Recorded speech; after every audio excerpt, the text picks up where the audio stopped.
So I left Chicago, got on a plane, everything was fine, landed in Hamburg, and got a call from Mike, who said the site has crashed and it looks pretty bad. And at the time, it was a complete disaster. We had crashed in so many different ways that it wasn't as simple as just rebooting the servers. And that was an oh shit moment, because we literally thought at that time that that could be the end of our company.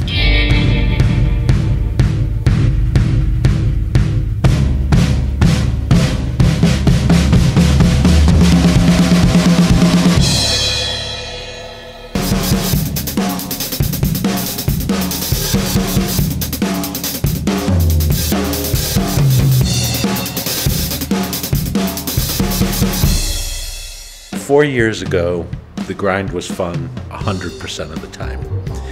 At this point, the grind is probably only fun about 35 to 50% of the time, depending on the day. It becomes more mundane over time.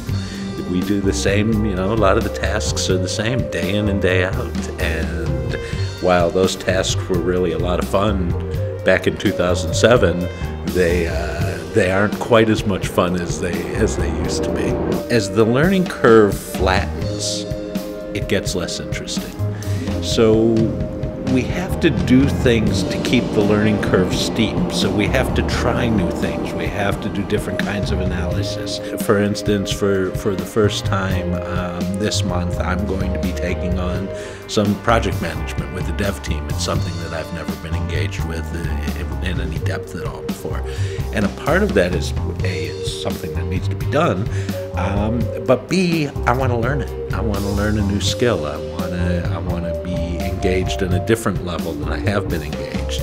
And I think that kind of newness, that kind of steeper learning curve is really helpful. And it really helps me to stay inspired and stay interested and stay really engaged and on top of the business. When you work in your own business, particularly a small business, a fledgling business, the brain just assumes that there should be no period of time where you relax.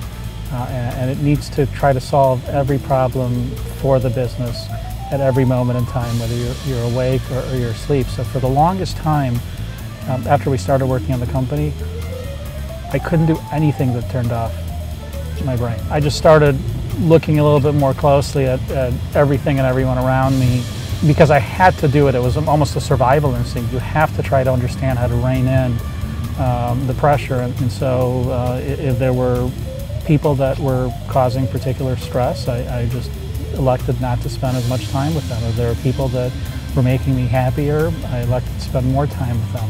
The other thing is just getting more comfortable with the business. As we were able to build a more successful business, we brought in some great people on our team who were able to contribute and take a lot of that pressure off.